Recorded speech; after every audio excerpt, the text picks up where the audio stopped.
Olá, olá, seja bem-vinda, seja bem-vindo a mais uma edição do Bate-Papo Magistral, nosso encontro semanal aqui da Magistral para discutir com você as temáticas do mundo empresarial, trazendo sempre temas e convidados relevantes para o seu crescimento pessoal e profissional na nossa jornada.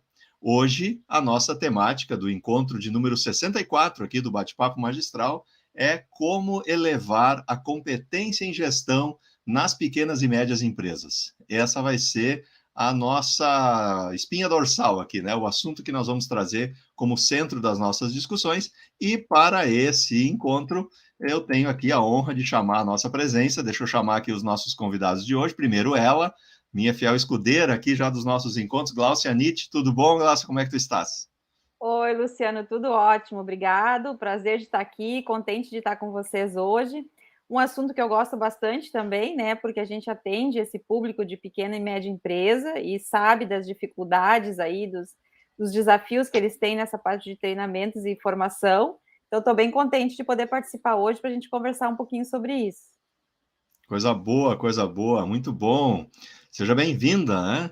Marcelo Bernardes, fiel escudeiro dos nossos encontros aqui, sócio querido, como é que tu estás? Tudo bem? Tudo tranquilo, Luciano, Gláucia, boa noite, pessoal. Uma felicidade estar aqui de novo, né, discutindo temas relevantes, compartilhando conhecimento, e esse tema que é tão importante, né, que é trabalhar com pequenas e médias empresas, o grande desafio de fazer gestão, de trabalhar, de operação, acho que é um tema bem instigante e relevante, né, para os nossos clientes, para os Com nossos certeza. amigos. Muito bom, muito bom. E ele, Robin Pagano, que já vem aqui na terceira vinda, já pode pedir música, como diz, né, Robin? O Robin, tudo bom Tranquilo. contigo, Robin? Seja bem-vindo. Tudo bem, Luciano, Gláucia, Marcelo, prazer estar de volta aqui com vocês, né, para bater mais um papo aí com vocês sobre um assunto bem instigante.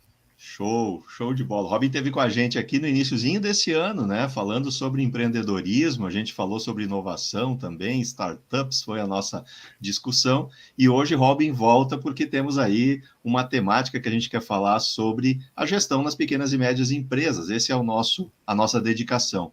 E olha só quem já está aqui, né? Kleber Nóbrega, dando o ar da graça aqui como primeiro da fila, pergunta ele. Sim, Kleber, primeiro da fila, né? O Kleber que nos assiste lá do outro Rio Grande, a Vênis Bota também está aqui conosco, lá das Minas Gerais, acompanhando o nosso trabalho aqui, Elisete Pagano, a Carolina Freitas também aqui, a família sempre presente, né, dando ar aqui do benefício do encontro, né, sempre é positivo essa diga de onde é que você nos assiste, compartilhe com as suas redes esse encontro também, para que outras pessoas tenham acesso a esse conteúdo e possam se beneficiar das discussões que vamos ter aqui. Maravilha. Eu sou Luciano Lima, vou ficar aqui nessa coordenação, dividindo o palco aqui com a Gláucia e com o Marcelo, nesse debate com o Robin. E quero começar desse jeito, né? Robin já esteve aqui, já falou um pouquinho da sua trajetória, mas vou pedir, Robin, para quem não te conhece, né, e está te vendo aqui pela primeira vez, contar um pouquinho como é que a gente chegou até aqui, quem é o Robin Pagano, né, e quais são as tuas trajetórias de biografia profissional aí, por favor. Tá bom, vamos lá. Então, tentando ser rápido aqui. Eu sou engenheiro eletrônico de formação, sou paulista, sou palmeirense, né? Sou engenheiro eletrônico de formação, mas estou aqui no Sul há mais tempo do que em São Paulo. Casei com a gaúcha, acabei ficando por aqui. Fiz engenharia aqui, acabei ficando por aqui. Então, assim, sou engenheiro eletrônico, trabalhei, né, nessa área, na indústria de equipamentos de informática, na IDISA, depois HP, depois de rede, que eram a IDISA e a HP eram as principais empresas aqui no Brasil, nessa área, eram as líderes de mercado, e a HP é uma líder mundial conhecida, bastante conhecida, tá? Fui engenheiro de teste, depois gerente dessa área de engenharia de teste, engenharia de processos, fui gerente também da área de serviços pós-venda, atendimento ao cliente, tá? Isso durante 12 anos, desde que me formei. E aí, em 93, eu resolvi que eu queria uma coisa diferente na minha vida. Não queria mais ser funcionário de empresa, né? Eu queria ser o meu próprio, vou usar um termo que eu não gosto, patrão, vai, né? E o que eu fiz, né? Falei, bom, vou trabalhar com consultoria em gestão. Modéstia à parte, eu conseguia bons resultados como gestor, comparando com os meus pares, tá? Mas tinha conhecimento empírico, então, para me qualificar melhor, e a gente vai falar disso aqui também, acho que é importante, eu fui fazer mestrado, fui buscar conceitos, fui buscar conhecer mais práticas. O empirismo é importante, te dá bastante experiência, mas você precisa também ter o conhecimento teórico, o conhecimento acadêmico.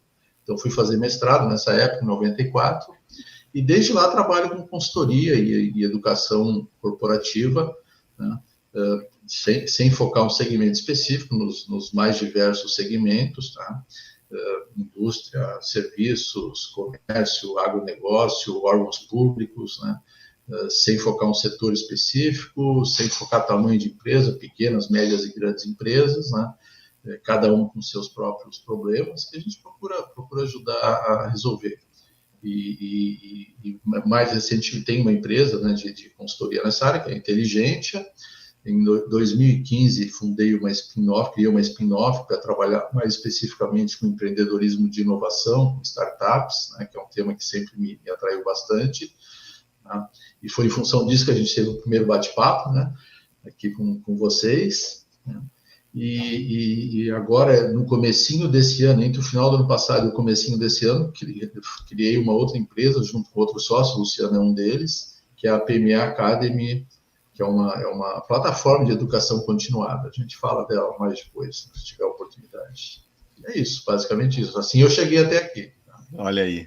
Essa é a ideia, né? E é por isso que trouxemos o Robin, né, pessoal? Porque essa trajetória e essa versatilidade que Robin tem, e também das redes com as quais ele se relaciona, permitem que a gente consiga hoje dedicar esse tempo aqui para fazer essa conversa, né?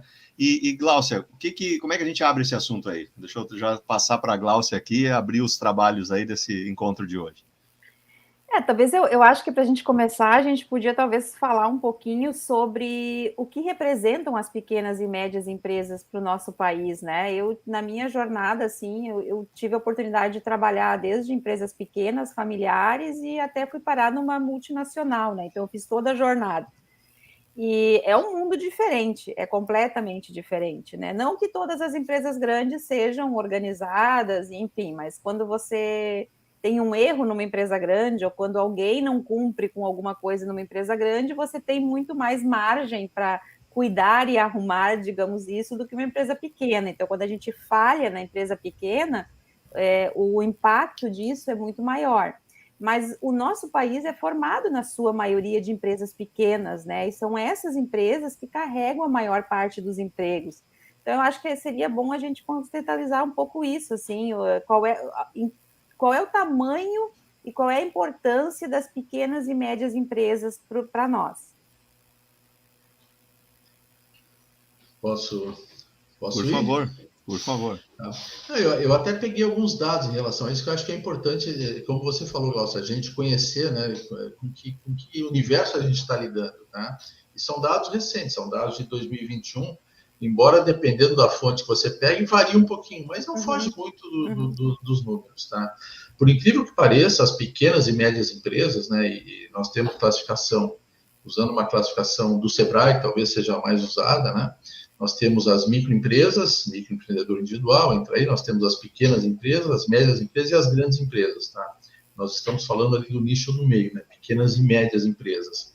É 98% do universo empresarial do país, tá? Imagina. Então, é a grande massa de empresas que existem, né? Elas geram, sozinhas, 52% dos empregos, tá? Elas respondem, desculpem, por 40% da massa salarial do país, né? E eu não tenho número entre pequenas e médias, eu tenho número entre micro e médias, né? 57% do PIB é gerado pelas micro e médias empresas, sendo mais ou menos metade a partir das micro e metade das médias empresas, tá? A gente aqui está falando mais de pequenas e médias, né? Mas é mais ou menos isso, tá? Desculpa, micro e médias, tá? Dentro desse índice deve estar provavelmente as pequenas aqui junto com essas micro, mas é mais ou menos isso. Então são números bem significativos, né? E tu sabe se nesse grupo a maioria é serviços? ou a maioria é comércio, sabe? É o conjunto, é comércio, serviço, indústria, agronegócio, construção civil, e tem mais um. Não, é agronegócio, construção civil, comércio, serviço e varejo, tá? E indústria. Todos esses segmentos que estão aqui dentro. Tá? Então, o que acontece? E outro dia até participei de um fórum também debatendo esse tema, né? Perguntando o que as pequenas e médias empresas deveriam fazer para chegar no nível de excelência, de execução, de qualidade que as grandes empresas alcançam. E eu até questionei, falei, mas não são todas as grandes empresas, tá? A gente precisa selecionar como a gente estava conversando um pouco antes, né? Na verdade, tem muita grande empresa que não é tão organizada assim. Isso Talvez ela mesmo. sofra menos pelo tamanho que tem, né? Ela sente menos o problema, tá? Isso. Mas a gente que é consultor, que trabalha com isso, que estuda, que pesquisa, sabe que os problemas estão dentro das micro, das pequenas, das médias, das grandes, né? Da mesma forma. O problema é que nas pequenas e médias se vira nos 30, né? O gestor, muitas vezes o proprietário da empresa, uma pequena empresa, faz tudo, então ele tem que se virar, tá? E numa grande empresa você tem apoio de outros gestores, você tem com quem conversar, com quem trocar, com quem te lamentar, com quem chorar, né? Com quem pedir socorro, tá? Então é mais ou menos por aí. E eu disse, não, mas acho que as pequenas e médias não precisam se espelhar nas grandes, elas têm que entender o porquê que as grandes conseguem, algumas grandes empresas conseguem resultado, e tem pequenas e médias que também conseguem, tá? Eu não tenho esses números, mas tem pequenas e médias que também são empresas excelentes, né? Então, por que algumas conseguem e outras não, tá? E tudo passa por qualificação do pessoal de gestão. Tudo passa por gestão, de modo geral, né? É um problema de gestão, onde existe problema generalizado. E por que acontece isso? Por que aí sim, por que as grandes investem, né? E por que as pequenas e médias não investem? Porque as grandes têm recurso financeiro para isso, têm um orçamento específico para isso, para capacitação, para desenvolvimento de pessoal, e a pequena e a média muitas vezes não tem, ela não se planeja para isso, né? Ela nem tem, às vezes, sobra de caixa, não consegue reservar alguma coisa do seu resultado financeiro para fazer esse desenvolvimento, tá? E às vezes não faz, não é porque não tem o recurso, é porque acha que isso não é para mim, isso é para grande empresa, não é para o meu porte de empresa, não é porque ela não tem capacidade financeira, né? É porque acha que não é para ela, mas se ela quiser um dia se tornar uma grande empresa, né? E grande empresa, a gente geralmente pensa em número de funcionários, né? A gente pode pensar em faturamento. Eu posso ter uma pequena empresa, uma microempresa faturando milhões por ano e posso ter uma grande empresa faturando apenas milhares, né? Por ano. Então, depende do parâmetro que a gente pega, né? Tem muito a ver com a cultura também da excelência, né? Muitas vezes não é nem o faturamento, nem o número de pessoas, mas sim o quanto ela de fato evolui em termos de consciência de gestão, né? Sim. E aí depende, tem muitas grandes aí que realmente tem essa deficiência, mas a pequena, esse é o grande desafio que eu vejo, é justamente aquela história de fazer tudo, ter que fazer tudo, né? Dentro das empresas a gente percebe que os líderes têm dificuldades porque normalmente são pessoas técnicas que foram promovidas. Na pequena e média é a mesma coisa, o cozinheiro que vai abrir o restaurante, né? E aí, chefe de cozinha. Nem sempre isso dá certo, né? Acho que esse é o grande desafio. O cara que tecnicamente conseguiu viabilizar alguma coisa, de repente ter que fazer gestão do seu negócio sem ter tempo para fazer isso. Mas eu queria... Fala, desculpa, não, eu só queria reiterar aquilo que tu falou, porque foi a introdução que eu fiz, foi nesse sentido. Quando a gente está numa empresa pequena, a gente acredita que quando a gente for para uma grande, tudo vai dar certo. E que lá tudo funciona direitinho, porque tem procedimentos, porque tem controles, né? E não é de fato isso, né? Algumas empresas grandes também não têm muita organização, e algumas têm, mas isso também gera alguns problemas internos. Não existe um mundo onde não tenha. E, por outro lado, eu também acho que o empresário pequeno, às vezes, da empresa menor, ele acha que ele não pode ter esse nível de organização ou esse nível de excelência da grande, porque ele tem essa ideia de que talvez isso custe muito caro. Mas eu acho que a gente pode se apropriar da ideia e ajustar ela ao tamanho da empresa e ele ter esse nível de excelência com um valor que condiz com o faturamento dele, né? É possível ajudar ao pequeno empresário a ele ter esse nível de excelência sem necessariamente ter uma perda muito grande do valor de investimento sim. dele, né? Tem alguém que disse, eu não lembro quem agora, é um desses gurus de gestão, administração, talvez vocês lembrem, né? Falou, você acha que investir em competência, em qualificação é caro? Então experimenta a incompetência, né? Investir em ignorância, né? Invista em ignorância para ver o que acontece, né? Isso é caro, né? Para ver o que acontece. Eu me lembrei de duas histórias que eu acho que é importante aqui, né? Uma delas, uma empresa média, não vou dar o nome, evidentemente, nos contratou para ajudar eles a melhorar seu sistema de gestão, tudo. O próprio proprietário da empresa, né, que era o executivo principal lá, e a gente trabalhando, tá? E um dia eu estava com uma dificuldade com o pessoal, fazer o pessoal participar dos treinamentos, fazer o pessoal pôr em prática aquilo que a gente estava levando para eles. Fui falar com ele, olha, eu estou precisando da tua ajuda aqui para melhorar a gestão da tua empresa, senão as coisas não vão funcionar, né? Eu não faço mágica, tá? Oi? Preciso respaldo. Eu não faço mágica. Sabe o que ele me disse? Não, eu agora não posso, porque eu não tenho tempo para essas coisas de gestão, eu preciso tocar meu negócio. Aí a pergunta que eu me faço, né? Como é que alguém toca um negócio sem fazer gestão? Né? Como é que alguém leva um negócio para frente sem fazer gestão? Tá? Quer dizer, é complicado, né? É um pensamento. Isso não é para mim, isso é para os meus gerentes, né? Para os meus gestores. Não, é para você também, meu querido. Né? É para o executivo também. Começa por ele, começa pelo exemplo. Né? Às vezes ele tem que pegar pela mãozinha lá e mostrar, é assim que se faz, né? É isso que a gente precisa fazer aqui, tá? Então, essa é uma história. E outra coisa que eu acho que é importante é desmistificar um pouco o gerente, né? O gestor, tá? E eu faço uma diferença entre gerente e gestor, depois a gente pode explorar isso um pouco. Ele não precisa ser graduado, não precisa ter graduação formal, né? Não precisa ter o terceiro grau, tá? Claro que ele precisa ter estudo, precisa ter um pouco de conhecimento, precisa ter um discernimento. Tá? Mas assim, eu já lidei com gestores que mal tinham ensino médio, né? E que eram os aviões, tá? O cara que às vezes não tinha o conhecimento, não conhecia determinada ferramenta, mas você olha a dificuldade dele, cara, vem cá, vou te ajudar, tá?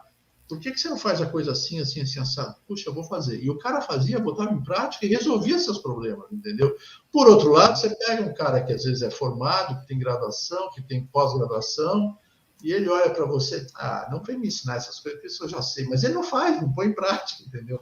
Então, não tem, esse problema também não tem a ver muito com o nível de formação. Claro que formação é importante, é evidente que a formação é importante e facilita a vida das pessoas, né? Mas não é imprescindível nesse sentido, tá? Uma pessoa que não tem graduação não tem que se sentir menor do que uma que tem em termos de gestão. Ela pode aprender. Seguramente. Até porque a gente não aprende gestão na faculdade, né? Pelo menos as boas práticas a gente aprende muito pouco, muito pouco. Tem um aspecto importante aí do que tu está trazendo, Robin, que o Marcelo já comentou isso talvez em outros encontros nossos aqui também, da importância, né, dessa questão de fazer a gestão de fato, né? E eu estou me lembrando aqui, hoje à tarde hoje de manhã, perdão, tive um episódio com um gestor de uma média empresa que está passando por um processo de transformação, motivo até do contato que eu acabei fazendo contigo durante o dia, em que ele disse assim, Luciano, eu preciso de ajuda para evoluir meu papel de gestor, né? Ou seja, eu preciso. Então, acho que tem um pouco de humildade também nesse processo, né? Ou seja, eu queria trazer essa questão, assim, né? De que a gente precisa, ok, a gente entende, domina, né? Mas para aquilo que eu não tenho conhecimento, por que eu vou gastar, né, energia descobrindo a roda se alguém já pode me ajudar e cortar caminho, né? E esse fazer contas, assim, fazer conta é uma coisa que falta no empresário também, Rob? Sim, falta, com certeza falta, né? E tem o outro lado também, às vezes até o próprio prestador de serviço que ele contrata, o consultor, né, o educador corporativo que seja, também tem que ter a humildade de conhecer que mesmo que ele não aplique as boas práticas, as práticas de excelência em gestão, ele chegou até ali, ele tem um negócio. Então claro. Não dá para dizer que está tudo errado, não dá para chegar lá, cara, está tudo errado. Não está. Dá para melhorar, sempre dá para melhorar, mas não dá para dizer que está tudo errado. Ao fazer isso, você também se afasta ele de você, né? Às vezes até perde o cliente, tá? Então, tem os dois lados, né? Mas sim, as pessoas podem investir em capacitação, tá? A empresa pode investir em capacitação dos seus funcionários, e vamos falar da pessoa, né? Eu tenho visto algumas empresas, até empresas boas, empresas que eu até admiro, né, em termos do que eles entregam de conhecimento e tudo, falando bobagem. Que bobagem? Hoje em dia não dá mais tempo para fazer um MBA, né? Então você tem que fazer um curso mais rápido para aprender as coisas. Eu acho que uma coisa não elimina a outra, tá? Se o sujeito quer fazer um MBA é um curso de 240 horas, 360 horas, leva 2 anos, você tem que fazer um trabalho de conclusão de curso, tá? Mas você aprende muito, você tem trocas de experiências com pessoas de diversas outras empresas, com problemas similares, numa situação diferente, você acaba se identificando, acaba resolvendo alguns problemas teus, vale a pena, mas é para quem tem tempo, para quem pode se dedicar a isso. Mas você não precisa fazer um MBA para aprender a fazer gestão, você também pode fazer isso com cursos mais rápidos, com cursos curtos, né? Mas uma coisa não elimina a outra. Não invalida a outra, né? Não invalida a outra, tá? As duas coisas se complementam, na minha opinião. Então, dizer que não hoje em dia o mundo está mudando muito rapidamente, está girando mais rápido e não dá para ficar fazendo MBA. Sim, dá para fazer as duas coisas. Precisa de tempo, precisa de dedicação, precisa de planejamento, precisa priorizar o seu dia a dia. É parte das prioridades, né? E eu acho que acredito que esses caminhos eles vão também de acordo com cada nível de maturidade da gestão e do que a empresa está, em que nível ela está, né? Esses dias eu tive a oportunidade de diagnosticar uma empresa de pequeno porte, era um estúdio fotográfico.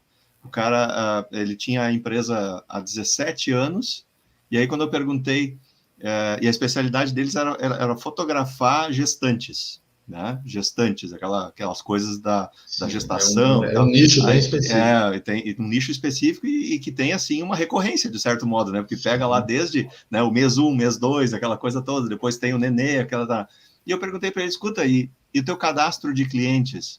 Ele disse assim, não tem cadastro de clientes. Tipo, como não tem, né? A gestante chegou aqui, fez a foto do mês 1, tu tem que falar com ela para fazer a do mês 2 e a do mês 3 e assim por diante. Então, não, mas ela vai voltar, né? Sabe aquela coisa de que a gente é comprado, já falamos sobre isso aqui do processo comercial, né, também. Então, como isso, essa inexperiência, talvez essa é uma incompetência, sim, mas ela não é, ela é inocente, né? No sentido de que precisa evoluir muito a gestão, né, nesse aspecto. Sabe que tem incompetência é uma palavra que a gente usa no coloquial, às vezes entende de uma forma errada, né? Uma forma pejorativa. Você é incompetente, tá?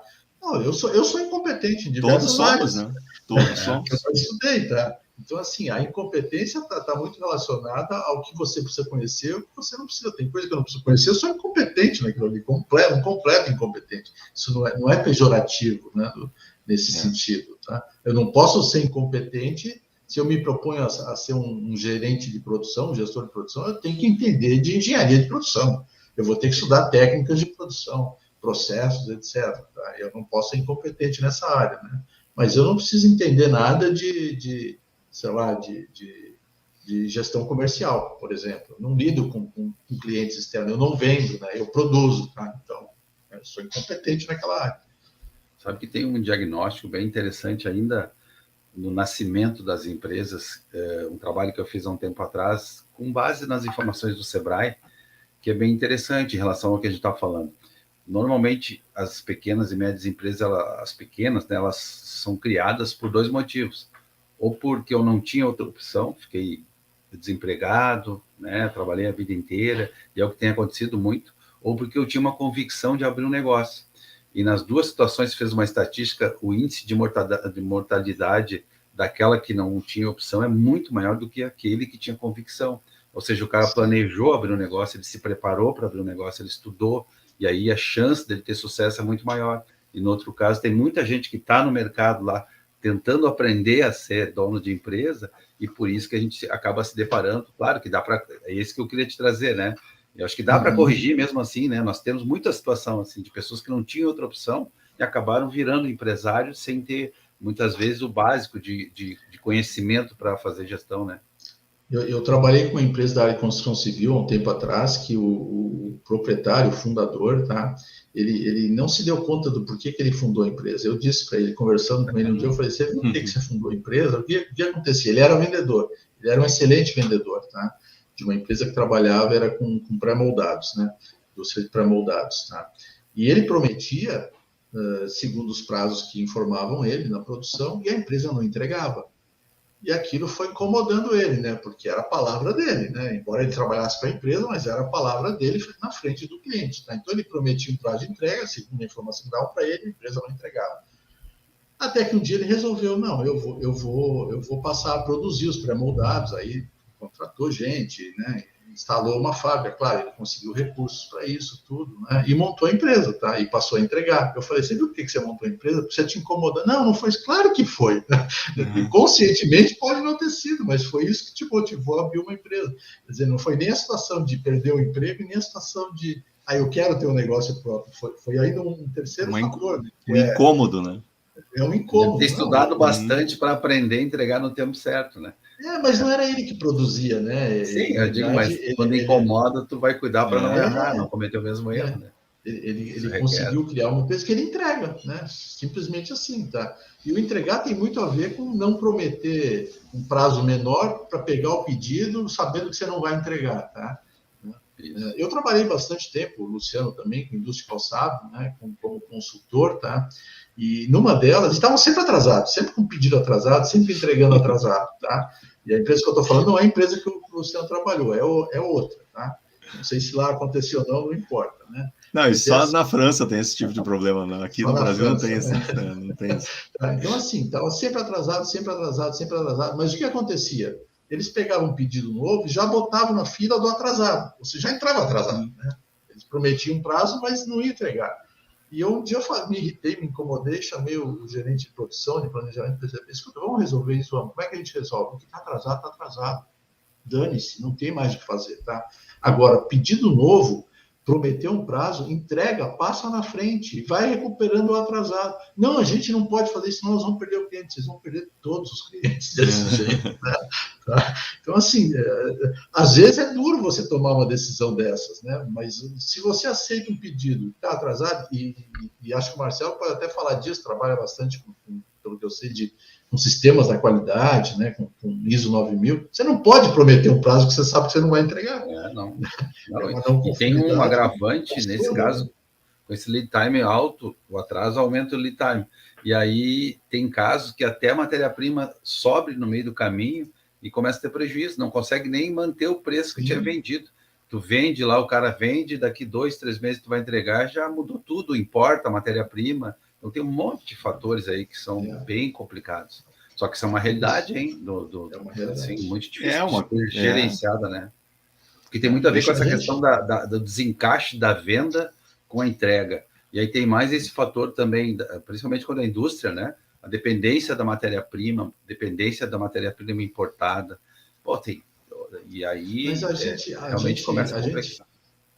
A gente vê em serviço isso. Eu me lembro de quando eu me mandei fazer uma cozinha numa fábrica de renome, tá? Os caras fizeram a cozinha, vieram instalar a cozinha, e o meu fogão embutido, então eu tinha que fazer um corte, né? Para encaixar um minuto, tá?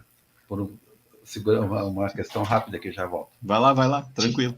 Tinha que fazer um corte para encaixar o fogão, e era um quarteirizado que fazia a instalação, né? Eu comprei de um terceirizado, era um quarteirizado que fazia a instalação, e veio um inspetor da qualidade da fábrica acompanhar, tá?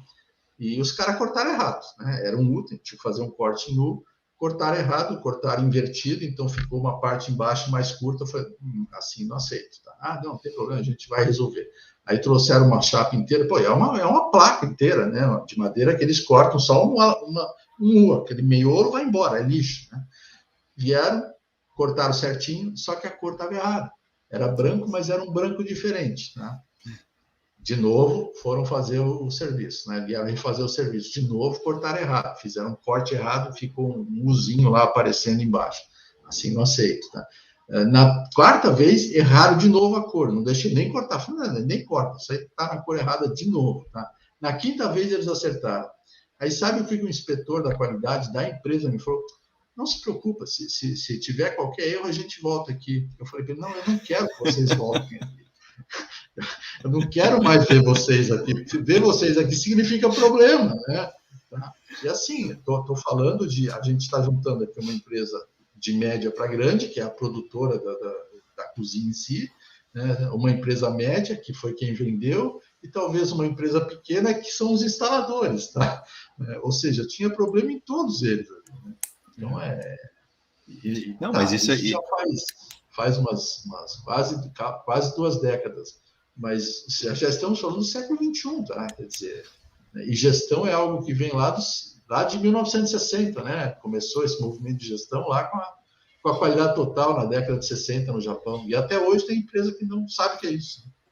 Na prática, né, Glaucio, a gente não deveria mais estar falando disso, né? Em último, né? Não eram mais esses os assuntos, né, que a gente deveria estar tratando, né? A gente deveria estar tratando outros temas, né? Outros temas. Não, e com certeza, e quando essa pessoa fez o comentário para ti da qualidade, ele quis dizer isso como sendo uma vantagem competitiva da empresa, quer dizer, eu vou resolver o teu problema, também, né? Mas isso tem um custo gravíssimo, e aí falta na outra ponta para as outras coisas, né? Então, não... Sim. Eu comecei a pensar, paguei bem mais caro a cozinha por causa desse desperdício que tem, né? Sim, tem isso ainda. Aquilo ali está dentro do custo. Deixa eu aproveitar aqui e trazer a participação da nossa audiência aqui, tem mais colegas chegando aqui, a Tatiane dando seu boa noite, a Marg também aqui conosco, o Irandro, né? O Arsenildo Nunes aqui, o Nildo dizendo, né, problema pouco é bobagem, né? Assim, é mais ou menos por aí. E o Kleber Nóbrega contribuindo aqui, já nesse tema aí que a gente está falando, né? Primeiro ele está dizendo o seguinte, né? Que o Robin está muito simpático hoje, né? Então isso aí viu só? Tá leve, bem tranquilo. Tá isso aí, ó, tá solto, né? Tranquilo. Mas olha o que ele traz aqui. Achei muito legal isso aqui, ó. As metodologias, ferramentas, técnicas de gestão em geral são desenvolvidas ou utilizadas inicialmente nas grandes empresas. Tem um pouco a ver com aquela história de isso não é para nós, né? Como é que isso pode chegar nas PMEs, né? E aí ele complementa dizendo, né? Até mesmo porque as PMEs costumam dispor de menos recursos, é o que a gente estava falando. Mas aí tem um pouco de, assim, quais as barreiras vencer, né? Como é que isso pode chegar lá na PME? Então vamos entrar num outro papo, mas emendando aqui, que é a questão da educação continuada, né? Ou como o pessoal fala muito hoje, o tal do lifelong learning, né? Termo em inglês, tá? Que é a educação continuada, né? Na verdade, tá? E eu até fiz uma pesquisa agora de tarde, em função desse nosso papo aqui, deixa eu pegar minha colinha aqui, né? O que acontece nesse processo de educação continuada? O chamado aprendiz, ou seja, a pessoa que está estudando, ele tem que ser o gestor do seu próprio estudo e o planejador da sua jornada. Ele tem que fazer isso, né? É um processo muito de protagonismo dessa pessoa, né? E esse conceito de educação continuada, que é uma forma de chegar, de fazer com que essas boas práticas, essas melhores práticas cheguem nas pequenas e médias empresas, tá? Ela, de certo modo, elimina aquela ideia de que a educação formal é uma educação permanente. Você fez a educação formal, passou pela escola, ensino médio, graduação, às vezes pós-graduação, e não precisa mais nada, não precisa estudar mais nada. Bobagem, esquece, você precisa continuar estudando, tá?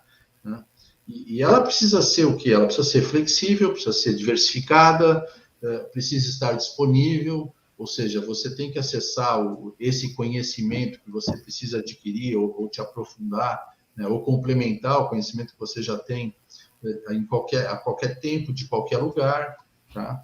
Então, são coisas que a educação continuada, e hoje com as plataformas de streaming, né, a gente está aqui no processo de streaming, tá? Isso ficou muito facilitado, né? Você não precisa mais do presencial, você pode aprender pelo remoto, pelo online, via web, né? Basta ter uma conexão com a internet, um dispositivo, pode ser um curso pré-gravado, pode ser um curso ao vivo, né? Nós estamos aqui ao vivo, tá? Mas isso vai ficar gravado, as pessoas vão poder assistir depois, né? Então, tem toda essa flexibilidade, né? E tem 4 pilares, tá? Segundo o pessoal que divulga, tem um conselho, não lembro de onde que divulga esse processo, esse conhecimento do lifelong learning, que eles dizem que tem 4 pilares, tá? É o pilar do conhecer, do fazer, do conviver e do ser, né? O pilar do conhecer é o próprio estudante, né? O aprendiz tem que ter curiosidade. O que ele precisa conhecer? O que ele quer conhecer, né? O do fazer é os desafios. Que desafios ele tem que vencer? Que problemas ele tem no seu dia a dia que ele precisa resolver? Tá? Então, ele vai buscar através desse conhecimento. O conviver é também entender os outros, né? Porque ninguém trabalha sozinho, a gente trabalha com outras pessoas, mesmo no remoto, tá? Cada um aqui está numa cidade diferente, né? Mas a gente está aqui, está trabalhando junto, de algum modo. Né? Então, a gente precisa se colocar na posição do outro também, entender o outro para conseguir trabalhar melhor. E o ser é a questão de desenvolver as suas potencialidades, assim, de uma maneira bem simplificada, tá? Então, é mais ou menos por aí. Como é que a gente faz chegar nas pequenas e médias empresas? Bom, deixa eu fazer um merchandising aqui. Vai. A gente criou, como eu falei, eu, o Luciano, outros sócios, né? A Gláucia participa desse processo, o Marcelo também, não como sócios, mas como parceiros, tá? A PME Academy Online, que é uma plataforma de streaming, de capacitação, né? Focada no segmento das pequenas e médias empresas, com cursos, que é o produto principal, mas com podcasts, com mentorias, com webinars, com painéis de debates, né? Entregue por streaming. Né? Então, você faz uma assinatura, você contrata uma assinatura, e por um valor de uma plataforma de vídeos e séries, né, como a gente tem hoje, Netflix, HBO Max, sei lá, Disney Plus e outras, tá? Pelo mesmo valor, você consegue oferecer capacitação para o teu pessoal de gestão, né, em qualquer nível, do nível executivo até o nível, aquele líder de equipe operacional, tá? Então, assim, isso está disponível hoje, né? Só que as empresas precisam acreditar nesse processo de educação, de investir no seu pessoal, ou o próprio profissional precisa acreditar que ele precisa investir em si próprio, né? E experimentar. Só isso, tá? Então, a disponibilidade existe. Como fazer chegar? A gente tem os meios, mas agora precisam vir até nós, né? O pessoal precisa acreditar. Precisa acreditar que isso é para pequena empresa também, que é para média empresa também. Tem que criar o desejo da compra. E o desejo de aprender, de estar sempre aprendendo, de estudando, e tem coisas para... Eu posso estudar áreas complementares a minha, até para me relacionar melhor com os meus pares dentro da empresa, né? Se eu sou um gestor de qualidade, é bom que eu entenda, pensando numa indústria, é bom que eu entenda um pouco de produção, para saber quais são as dificuldades que aquele gestor de produção tem, como é que eu posso ajudar ele, e vice-versa, né? E vice-versa, tá? Se eu sou um gestor de qualidade novo, eu preciso entender por que o financeiro fica me incomodando lá, que o custo está muito elevado, esse negócio de qualidade está deixando os produtos mais caros, tá? Não está, né? Mas precisam se conversar para entender por que um está dizendo isso, né? E o outro diz que não. Isso passa por conhecimento. Sabe que, até a propósito, em relação aos tipos, né, de capacitação, e a gente fala muito de ferramentas, de ferramentas de gestão, de instrumentos, mas eu tenho percebido, eu queria que tu falasse um pouco sobre isso também, que na minha trajetória, durante muitos anos, depois que a gente vai pegando a experiência, vai passando por várias vivências, a gente se dá conta que se não mudar a pessoa, dificilmente tu consegue resultado. Pode ter a melhor metodologia, pode ter a melhor sistemática, mas se aquelas pessoas que estiverem lá puxando o processo não mudarem alguns conceitos, né, algum jeito de fazer as coisas, de pensar nas coisas, dificilmente tu vai ter sucesso. Tu até muitas vezes acaba tendo uma pessoa concorrendo contigo, né? Tem uns que te contratam e ficam pagando para ver e concorrem, te fazem uma gestão paralela com o consultor que ele contratou. Isso é comum. É comum, infelizmente. Até que falar um pouquinho assim, eu sei, de repente lá nós vamos ter ferramentas show que são consolidadas, já comprovadas, mas muitas vezes não adianta ter um método, que nem diz o Clóvis, lá nosso amigo Clóvis Arzabal, não adianta ter método sem mentalidade. Fala um pouquinho disso também, o quanto a gente pode contribuir para mudar a mentalidade dos líderes, para que eles realmente acreditem na ideia e implementem de forma efetiva.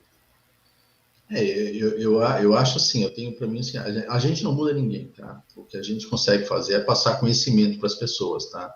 Tem pessoas que absorvem o conhecimento, que entendem, que refletem e mudam, né? Tem outras que não mudam, tá? Eu tenho para mim, quando eu trabalho com consultoria e mesmo com educação, se a pessoa não quiser aprender, não vai aprender. Se ela não quiser mudar, ela não vai mudar. Às vezes até, você falou, te contrata, é aquele gestor. Não tem aquele executivo. né? O proprietário da empresa, eu não tenho tempo para essas coisas de gestão. Né? Como assim, meu querido? Você me contratou para te ajudar nisso e você não tem tempo? Eu não tenho autoridade para fazer a coisa acontecer. Uhum. Ele tem autoridade, eu não tenho autoridade, mas eu digo assim, ó, sempre tem 3 tipos de pessoas em qualquer lugar, tá? E em qualquer segmento, em qualquer setor. Tem aquelas que querem mudar, que querem ajuda, que querem aprender alguma coisa nova, que recebem bem um consultor, um ser externo, né? E acreditam, olha, vou aprender alguma coisa com esse cara, ele vai me ajudar, né? Tem aqueles que ficam em cima do muro, ficam olhando, não vêm junto no primeiro momento, mas também não fica muito longe. Ele quer saber, se esse negócio der certo, eu vou junto. Se não der, eu não vou me envolver. E tem aquele que é o resistente, né? Que aposta na falha, aposta no erro, aposta no fracasso, né? É uma palavra que eu nem gosto, mas assim, não vai dar certo assim. Eu já vi isso acontecer aqui dentro e não vai dar certo, tá? E às vezes o erro que alguns educadores e consultores cometem, penso eu, é querer investir nos que são contrários, tá? É gastar um esforço danado naquele que não vai mudar. Esquece esse cara, né? Esse aqui não adianta que você não vai... Ele vai mudar se ele der dificuldade. Você não vai mudar ele. A empresa pode mudar ele. Né? Eu sempre digo, ou o cara muda ou ele se muda. Aí a opção é dele. Ele vai escolher o que ele quer, né? Então, você tem que investir em quem? Naqueles que tentar identificar e se aproximar daqueles que querem a tua ajuda, que aceitam a tua ajuda, que vão te ajudar a fazer a coisa acontecer. Porque aí tem aquele outro terço que está em cima do muro que vai vir junto, tá? E os que não querem, é o que eu acabei de falar, ou eles mudam, ou eles se mudam. Né? Aí ficam evidenciados negativamente, né? É uma opção da empresa, né? Acho que era o da GE, como é que é o nome dele? Jack Welch? O Jack Welch dizia sobre essa... E isso tem muito a ver com cultura, né? Que você citou antes, Marcelo, com valores, né? Tem aquelas pessoas que têm os valores da empresa e dão resultados, não preciso me preocupar com elas, né? Alguma coisa assim, ele disse. Tem que reconhecer, pessoas, né? 20% reconhece, né? Aquelas pessoas que têm os valores da empresa, mas não dão resultados, a gente ajuda, a gente dá uma segunda chance. Aquelas que não têm os valores da empresa e não dão resultados, bom, não preciso nem dizer o que a gente faz com eles. Tem que trocar, 10% de renovação. E nós temos o Clóvis, que esse teu termo que trouxe, eu lembrei do Clóvis, nosso colega, né, o Yorzaval, ele sempre tem 10%, 20% que são esses, né, os timoneiros que puxam a frente, que estão afim, tem uns 80% ali que são os pau de enchente, pau de enchente. Daí os outros são aqueles que puxam contra. Daí os caras, um de uma ponta puxando para cá e os outros puxando para cá, e o pau de enchente vai lá. Se tu for fraco, vai tudo pro lado ruim. Então nós temos que puxar pro lado de cá, né? Mas é bem isso mesmo, né? Conheci o Clóvis numa viagem, numa missão técnica para o Japão, para conhecer qualidade total, que é a gestão, né? Tá? E tem aquele, completando a frase do Jack Welch, né? E tem aqueles que não têm os valores da empresa, mas dão resultados. O que a gente faz com esses, né? Quer dizer, a gente sofre com eles, né? Mas é assim, o que a gente faz com esses? Eu digo que a gente faz. A gente tem que trocar, porque eles destroem a cultura da empresa. Né? Não adianta ele dar resultado, porque aquele é um resultado pontual, não vai durar para sempre, tá? Então, a gente tem que trocar, infelizmente, tem que trocar. Né? E é mais ou menos isso. Então, trabalha com quem quer fazer a mudança, com quem quer aprender, com quem quer estudar. E não tem almoço grátis, como diz um sócio nosso, né, Luciano? O cara quer estudar, quer entrar no processo de educação continuada, tem o protagonismo dele, tá? Ele tem que estudar, ele tem que reservar a sua agenda, alguns horários, alguns minutos por dia, para estudar. Você quer ler um livro por mês? Você tem que ler 10 páginas por dia. Você vai ler um livro por mês, não é nada ler 10 páginas por dia, mas tem que colocar na tua agenda, né? Tá? Então, assim, não tem almoço grátis, você tem que fazer o teu esforço, tá? Também. Não basta a empresa investir, né? Vamos supor que a empresa resolva, eu vou investir em capacitação do meu pessoal, mas o pessoal também tem que investir no seu próprio autodesenvolvimento. Acho que você estava falando ali, eu só queria complementar que estava falando do processo ali de que a gente não muda as pessoas, né? Você disse. E no processo da consultoria, principalmente nas pequenas empresas, a gente tem muito esse trato direto com as pessoas e de criar uma empatia e de tentar fazer um movimento para a mudança, né? Então, a minha teoria é que a pessoa só muda passando por 2 fases. Uma fase é onde ela aceita que aquele hábito ou aquela situação em que ela está é de verdade ruim, porque às vezes existe uma fala de que é ruim, mas ela não acha de fato que é ruim. Da boca para fora. Isso, então existe um momento de se conscientizar de que aquilo ali não é legal. E o segundo momento, quando ela se conscientizou, é saber se ela está disposta a fazer o movimento necessário para mudar aquela situação. Uhum. Então, eu acho que como consultoria, nós podemos, ou mentoria, enfim, né, como assessores, nós podemos ajudar nessa primeira etapa, de encontrar formas de demonstrar para ela que aquela situação não é a situação ideal, ou que pelo menos existem outras situações que seriam melhores para ela. Mas para isso dar certo, aí vem a parte dela de se ela está disposta, né? E quando não está, por maior que seja o nosso esforço, nós não vamos chegar num resultado esperado, né? Mas essa primeira etapa é o de incomodar ela, né? Pagando. Uhum. Mas é a história do eu quero emagrecer, né? Aí procura um nutricionista. Né? Aí ele vai lá e me diz o que eu tenho que mudar na minha alimentação e que eu tenho que fazer exercício. Ah, mas eu não quero fazer exercício, né? Também não quero abrir mão de algumas coisas que eu gosto de comer, tá? Não vai mudar, só isso. Então você não quer emagrecer, na verdade, né? Ou sofre, né? Sofre com... Reclama porque, né, passa, o processo ele é de sofrimento, né, e não de evolução, né. As pessoas a gente consegue influenciar, como a gente costuma dizer, né, a gente não consegue, a gente consegue ter um pouco de controle sobre as coisas, né, agora sobre as pessoas a gente só consegue influência, né. Se a gente falar alguma coisa que sensibilize ela, que toque em alguma coisa, puxa, é isso que eu tenho que fazer, ela vai fazer, né. Mas você também não sabe exatamente o que vai tocar aquela pessoa. Às vezes você acerta, né? E ainda vai passar, né? Tu vê, em 2003, 2004, acho que foi, eu me lembro de ter assistido uma palestra do Joel Dutra, né? Uns caras aí das carreiras, né? Falando das carreiras e tal. E aí ele dizendo que a gente vai ter várias carreiras, ele falando do nosso protagonismo profissional e tal. Isso lá em 2003, né? Vamos pensar assim, já vão quase 20 anos nessa conversa e as pessoas ainda estão esperando que as empresas muitas vezes resolvam seus problemas, né? Que a empresa defina os seus caminhos. Eu penso que a empresa, sim, precisa trabalhar essa influência, mas o profissional também precisa querer ser um profissional melhor, né? A cada ciclo, a cada trajeto, né?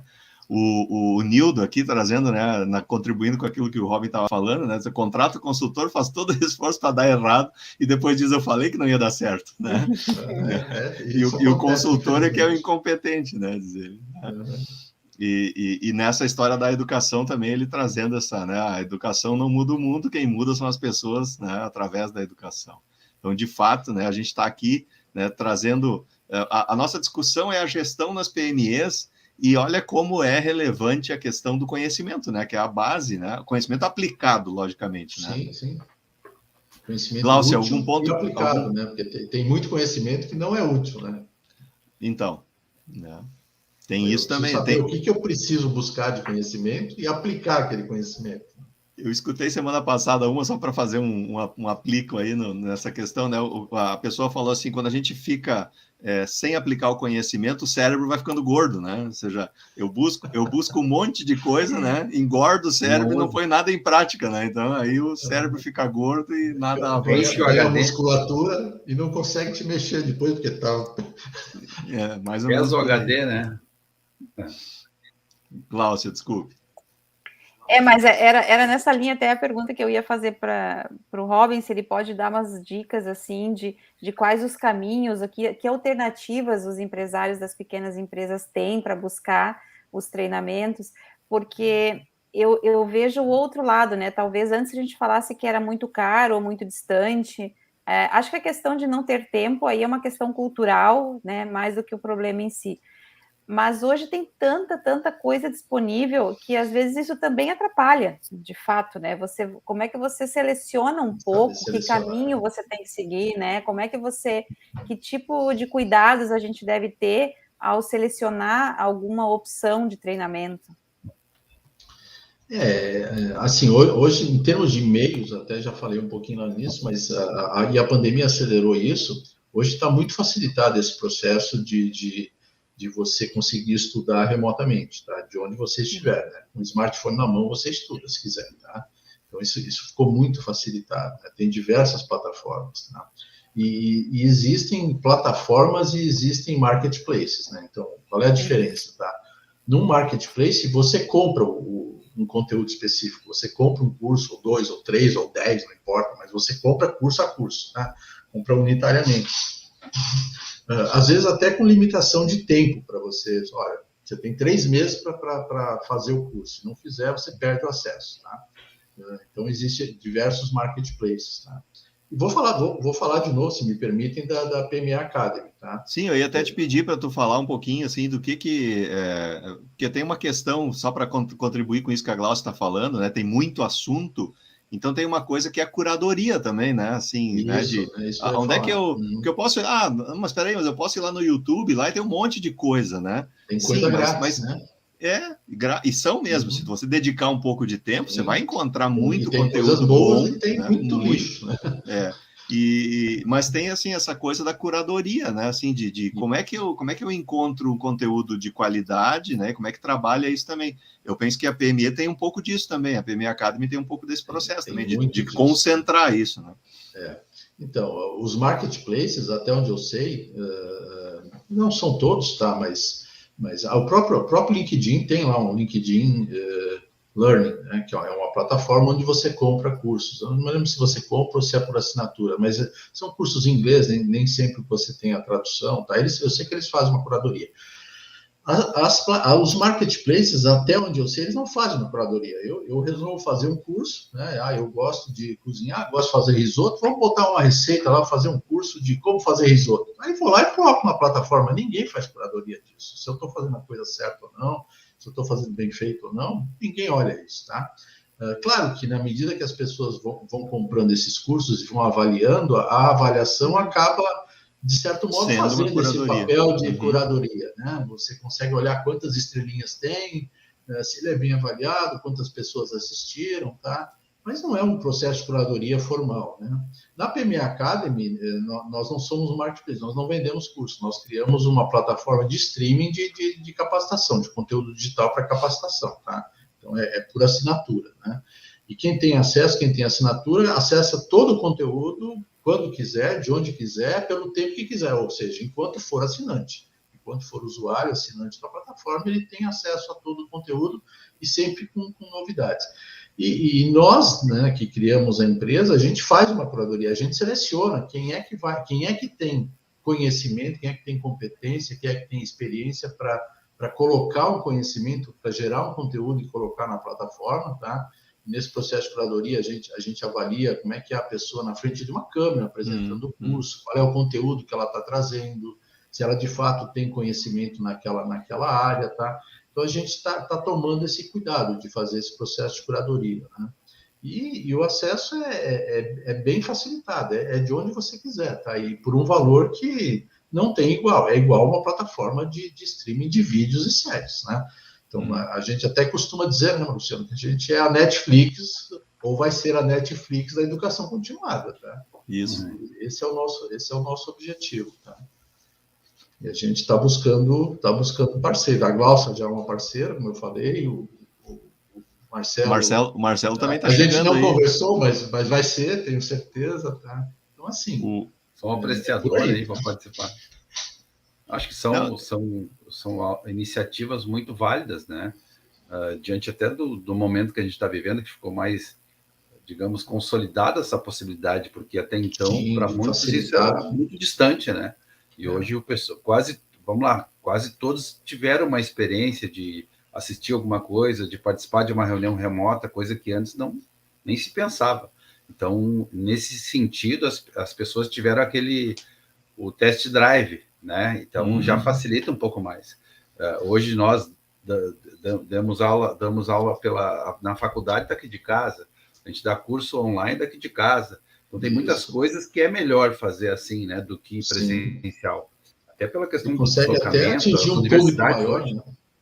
As universidades não estão mais conseguindo voltar só ao presencial. Os alunos não estão deixando, porque o cara saía daqui para ir na Unicinos, ficava 1h30 aqui de Sapiranga, 1h30 no trânsito. Hoje tem meus clientes aqui, ó, eu estou fazendo direito e não vai sair, vai ter o híbrido. Se alguém quiser ir na faculdade, vai. Mas quem quiser ficar, vai ficar. Tu vê que já mudou o conceito, né? Antes da pandemia, eu era convidado, eventualmente, para fazer algum curso na Fevale, por exemplo. Eu estou em Porto Alegre, a Fevale fica em Novo Hamburgo, são 45 quilômetros daqui até lá. Imagina. E volta 90 quilômetros, né? E geralmente no horário que a estrada está bem cheia, né? Sim. Então você tem que sair 1h30 antes para conseguir chegar no horário lá, tá? Hoje não, hoje eu estou com cursos agendados com ele e vou fazer daqui de onde vocês estão vivendo, tá? Remotamente, a gente consegue até atingir um público maior. Né? Esse tempo, eu acho que esse tempo nosso, né, do empresário, custa caro, do líder, de quem está lá coordenando a empresa. Então, só esse ganho de tempo em poder fazer no momento que tu quer, aqueles que são gravados até na hora que tu quiser, né, quando não é ao vivo, quando tá lá. Então, essa é um diferencial. A gente viveu isso, está vivendo aqui no PQC também.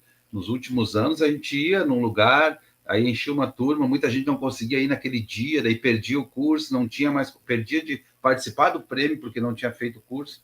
Hoje a gente fez os cursos, estão lá disponíveis, o cara tem um período para fazer o curso, ele faz quando ele pode. Então, eu dizia isso, o problema não é a falta de dinheiro, o problema é a falta de tempo. As pessoas, às vezes, não conseguem ficar um dia inteiro numa sala de aula. Então, eles tendo a opção de quando eles vão se qualificar, e claro, que seja de qualidade, que seja alinhado, que tenha uma curadoria, aí muda tudo. Então, é realmente uma grande oportunidade, né? Muito bem lembrado isso, Marcelo. Só Robin, para complementar, o PQC foi um case interessante, né? Que a gente teve aí a oportunidade também de vivenciar, né? A gente aumentou a capilaridade, vamos dizer assim, né? De mais pessoas poderem participar, né? O cara que está lá em Uruguaiana, que tinha que vir a Porto Alegre fazer um curso de um dia, né? Então você imagina o que é o movimento desse desse trabalho para essa pessoa. E ele queria se capacitar eventualmente, né? E não é que não podia, né? É a análise do tempo, né? Que hoje é extremamente raro, né? Na nossa jornada aí, né? E Uruguaiana, tu foi pertinho, né? Porque, na verdade, a gente está atendendo Espírito Santo, né? Não, só para ficar aqui perto, né? Assim, mas às vezes é mais difícil ir até Uruguaiana do que até o Espírito Santo. Pode ser. Sim, é verdade. Mais demorado, com certeza. Tá. Mas assim, só para complementar, né, a questão ali da PME também, né? São alguns paradigmas que a gente precisa quebrar, tá? E não é só em relação à PME. Por que a gente consegue oferecer um preço tão acessível, tá? Que talvez seja um paradigma para as empresas. Elas olham, por esse preço, eles não podem entregar qualidade, tá? Não, a gente entrega, por quê? Porque tem mais de 1,5 milhão de empresas, pequenas e médias empresas no Brasil, tá? Então, se a gente consegue 1%, 2%, 10% desse público, a gente consegue, pelo volume, oferecer, pela escala, né? Oferecer um preço baixo, que é o que a Netflix faz, por exemplo. A Netflix, para quem não sabe, ela começou alugando DVDs em 1997, tá? Ela só começou com streaming 10 anos depois, 2007, e só escalou, só ganhou mercado de fato a partir de 2007, ou seja, levou 10 anos. Ela saiu do físico, que era o DVD, para o digital. Tá? Então, com o digital, a gente consegue fazer isso, a gente consegue, desmaterializando as coisas, oferecer um preço bem mais baixo, desmonetizar, né? Que é a lógica das organizações exponenciais. Tá? E a outra questão importante, você falou também, Marcelo, vocês falaram, da questão do deslocamento. Muitas vezes a pequena empresa, a média, que não está num grande centro, não consegue levar um consultor para o seu local, porque é distante, é difícil, não tem avião, não tem trem, às vezes não tem nem ônibus direito, aí você tem que ir para uma cidade próxima, contratar um motorista ou alugar um carro para ir até lá, quer dizer, você fica 2, 3 dias em viagem para dar um curso, às vezes, de 4 horas, 8 horas, 16 horas, tá? Então, o preço ficava absurdo. Hoje não, hoje não importa onde a empresa esteja, né? Ela consegue acessar esse conteúdo. E acho que uma outra coisa que também é importante, e isso vale para todos, é a questão os cursos são gravados, não tem essa interação que a gente está tendo aqui, que a gente poderia até ter com o público, até tem alguma, né? O Luciano quando traz uma observação de alguém, tá? Mas a gente tem, pelo menos na PME, a possibilidade de fazer mentoria. Então, a empresa contrata, ela tem tá, o seu pessoal estudou determinado assunto, está com alguma dúvida, quer esclarecimento, ela pode contratar uma mentoria, tem um valor adicional, também acessível, tá? E ela vai fazer essa interação direta com com aquele específica para ela, né? Aquele especialista específica para ela, tá? Remotamente ela vai ter esse acesso. Então, mas as empresas precisam quebrar esse paradigma, né? O curso não precisa ser presencial, não precisa ser ao vivo, né? Para ser bom, tá? Para dar a informação, para dar o conhecimento que as pessoas precisam. E as pessoas precisam estudar, precisam querer estudar, precisam fazer a sua parte também, né? Eu acessei o erro do EAD é achar que no EAD tu não precisa estudar, né? É nele que tu precisa. Então. Precisa estudar mais ainda, né? Tá? E eu até acessei uma outra pesquisa também que foi feita dentro dessa linha, né? Foi entrevistado pessoal de RH. Para esse pessoal de RH, especialistas de RH, 52% acreditam que a empresa deve incentivar o seu pessoal a estudar, tá? Mas também o colaborador tem que ter o seu protagonismo nesse processo, né? Ele também tem que fazer a sua... Não adianta posso até te dar como benefício aquela assinatura, tá? Só que você tem que acessar a plataforma, você tem que escolher seus cursos, você tem que estudar, você tem que aprender, tá? Ou seja, o colaborador tem que ser protagonista nesse processo também. Não é só a empresa, né? O Gerdau já fazia isso há bastante tempo, vinculado ao crescimento do cargo, né?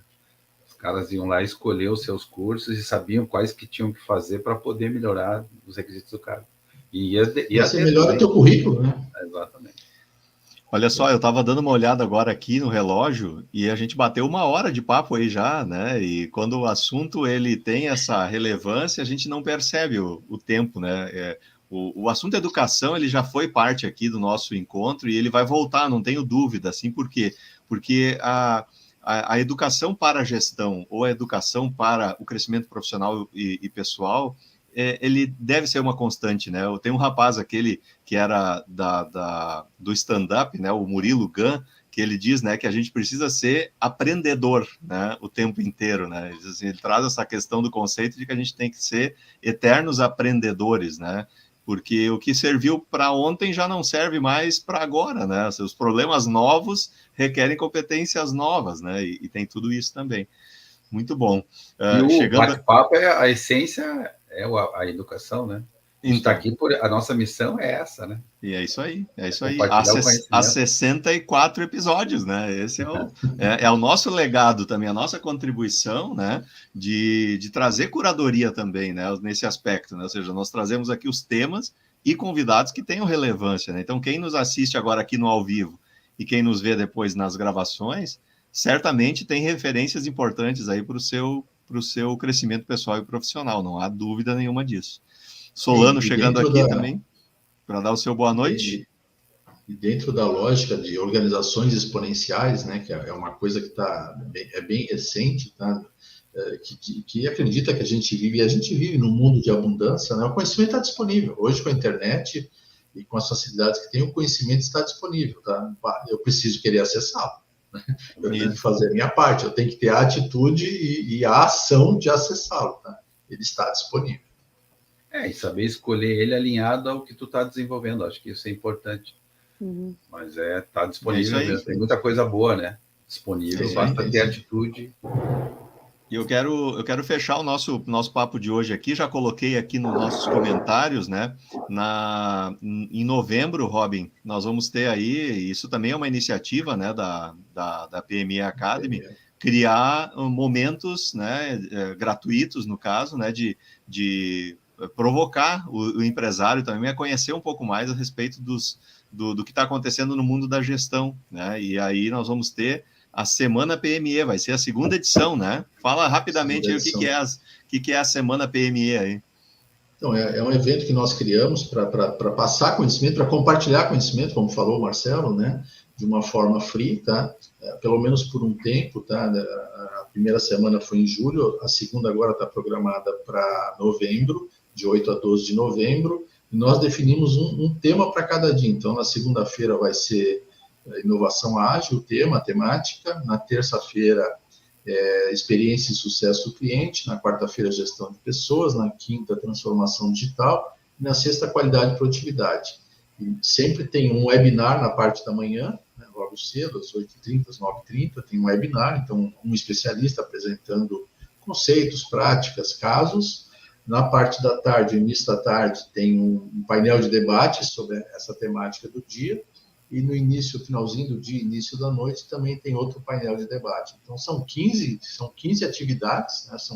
São 15 horas de conteúdo que a gente está entregando durante essa semana, né? Ao vivo, né? Online, pelo nosso canal no YouTube. Fica gravado, durante um mês vai ficar disponível no nosso canal no YouTube, mas depois só para a plataforma. Então, só vai ter acesso quem tiver acesso à plataforma. Tá? Então, quem quiser assistir ao vivo é nosso convidado, basta fazer a inscrição. Tem que ir lá no site, né, semanapme.com.br, vai ver toda a programação, todos os convidados, o Marcelo é um dos convidados, o Luciano é um dos palestrantes de webinar, eu sou outro, tá? Cláudia já esteve conosco na primeira semana também, Cláudia esteve na primeira semana, tá? Então, assim, é conteúdo de gente que faz acontecer, de gente que tem experiência, que tem que entregar, tá? Vale a pena assistir. Né? Só que você precisa te dedicar, reservar a tua agenda para assistir ou ao vivo ou depois, tá? Não, é isso aí. Na inscrição lá. Então é isso, é um dos eventos que a gente disponibiliza. Show de bola, show de bola. Muito bom estar com vocês aqui. Quero fazer aqui a rodada de boa noite, né? Começar pela Gláucia, Marcelo, encerro com o Robin aí. Gláucia. Muito obrigado por ter estado conosco, Robin, obrigado por todo mundo aí que esteve na audiência, todo mundo que assiste depois. Mais uma vez, um bate-papo bem bacana, bem descontraído. Gostei muito de poder ter participado desse tempo aí com vocês. Maravilha. Eu que agradeço mais uma vez aí a parceria do encontro. Marcelo. Também quero agradecer a disponibilidade do Robin, né, para tratar um tema tão relevante aí que abrange, como nós vimos ali, 98% das empresas. Então, só esse índice aí já justifica a importância desse conhecimento. E realmente estava muito agradável, passou muito rápido o tempo aí falando de assuntos que a gente gosta, né, e que a gente espera realmente que as empresas implementem. Muito obrigado a todos aí e até o próximo bate-papo, semana que vem também. Isso aí, muito bom. Obrigado, Marcelo, também pelo encontro. Robin. Então, pegar uma carona numa fala do Marcelo, né, falou em compartilhar conhecimento, sabe que desde o início na Inteligente, que é a minha primeira empresa, por onde eu comecei a fazer consultoria, comecei depois de uns 2 anos, 4 anos, depois que eu já estava trabalhando com consultoria, o nosso lema é compartilhar conhecimento, tá? Então, isso desde 98 a gente tem esse lema, né? E é o que a gente está fazendo aqui, acho que é importante, né? É como você falou, 98% das empresas são pequenas e médias, tá? E a gente precisa ajudar esse país aqui, onde nós vivemos, né? E que nós amamos, a ser um país melhor, né? Tá? E a gente pode fazer isso, né? A gente sabe que com gestão a gente consegue fazer isso. Com gestão você consegue resultados, né? Então eu quero agradecer essa oportunidade de estar aqui falando com vocês mais uma vez, né? De trocar essas experiências, esse conhecimento, de dar as nossas opiniões, nossos palpites, aquilo que a gente acredita, tá? Né? E estou muito feliz aqui de estar aqui com vocês, né? Estou sempre disponível, sempre que quiserem bater um papo sobre esse assunto, outros que eu tenho competência, evidentemente, a gente pode conversar. Muito bom. Robin, mais uma vez. Agradeço a audiência também, né, que nos acompanhou aí durante essa hora. Show. Obrigado em nome da Magistral também aqui pela generosidade aí da tua participação e como eu sempre digo, do teu tempo de vida dedicado, né, essa 1 hora aí conosco, mas também cumprindo essa missão, né, nossa aí de vir aqui e trazer esse compartilhamento de conhecimento, né, eu não lembro agora quem falou, mas é aquela história de a gente vem para esse mundo para aprender o que não sabe e ensinar o que sabe, né, então que a gente cumpra um pouco dessa missão aí também, e consiga de alguma forma transformar, se a gente tocar uma pessoa aí, já fez efeito, né, no que a gente veio fazer aqui. Então, eu também quero agradecer a audiência que teve conosco, o pessoal que vai nos acessar depois, e esse bate-papo vai para o nosso podcast, né? Terminando aqui o encontro, daqui a pouquinho ele já fica online também no modo em áudio, lá no magistral.cc. Procure lá no Spotify ou no Google Podcast, ou então no Amazon Music, também você encontra essa conversa gravada lá para você escutar quando estiver fazendo alguma outra atividade aí, aproveitar também o seu tempo. Na semana que vem a gente volta para falar mais sobre outros temas relevantes com convidados relevantes. Fiquem bem, cuidem-se, até a próxima semana. Tchau, tchau. Tchau.